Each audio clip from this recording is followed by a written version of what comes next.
Le groupe Muakada pour la promotion du savoir vous présente Le crucifié a crié sur la croix. Pourquoi?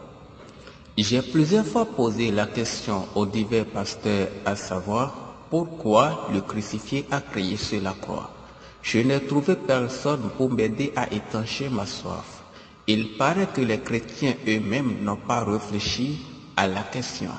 Nous lisons dans la Bible, dans Matthieu 27, versets 46 à 50, vers 3 heures, Jésus cria d'une voix forte, « Élie, Élie, lama sabachthani » Jésus poussa de nouveau un grand cri et mourut.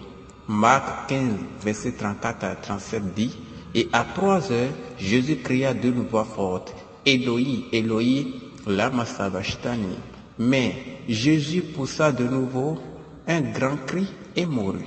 Pourquoi d'abord ces cris? Comparaison par rapport à la foi. Les croyants savent que crier sous les coups de torture, c'est faire plaisir à ces tortionnaires et alors ils ne mettent pas de gémissements lorsqu'on les massacre.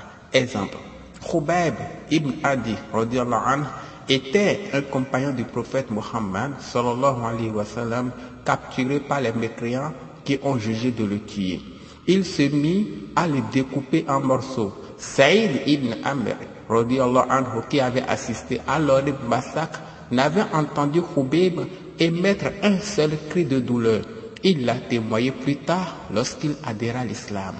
Un homme de foi ne ressent pas la douleur de torture, car le prophète Mohammed sallallahu alayhi wa sallam a dit « Le martyr ne ressent du coup mortel qui lui est porté rien de plus que ce que vous ressentez lors de la piqûre d'une fourmi. » Dans le Coran, nous lisons « Allah est le maître de ceux qui ont la foi ». Un autre exemple, Khabbab ibn al-Arat, lorsqu'il adhéra à l'islam, sa patronne lui infligea la pire des châtiments. Elle mettait le fer dans le feu, puis le retirait tout blanc et le déposait sur lui. Mais ce dernier ne laissait aucun cri sortir de sa bouche pour ne pas contenter ses tortionnaires.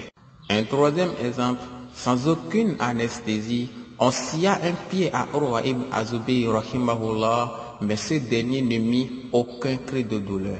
Et beaucoup d'autres exemples que nous ne finirons pas de citer dans l'islam. Telle est la situation avec les hommes de foi.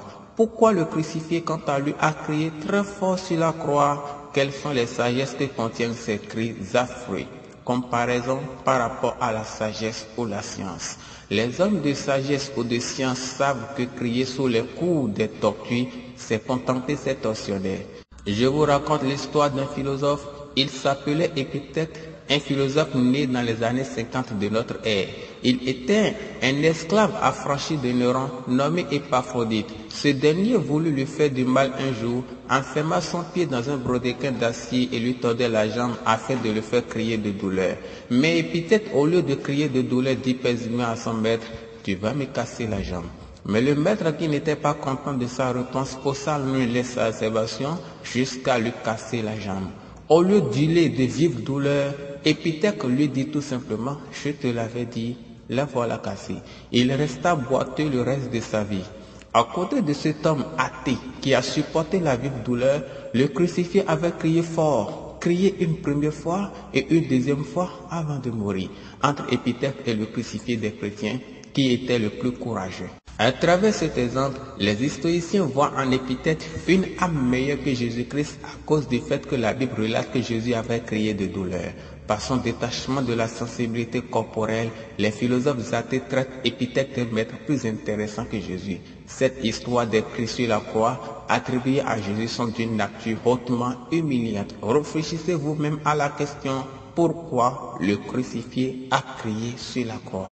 Et à cause de leurs paroles, nous avons vraiment tué le Christ Jésus, fils de Marie, le messager d'Allah. Or, ils ne l'ont ni tué ni crucifié, mais ce n'était qu'un faux semblant.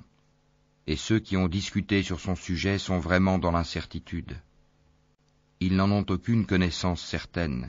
Ils ne font que suivre des conjectures, et ils ne l'ont certainement pas tué. C'était l'étude approfondie des Écritures saintes par le groupe Muakada. Contactez-nous pour plus de renseignements. C'était le groupe Muakada.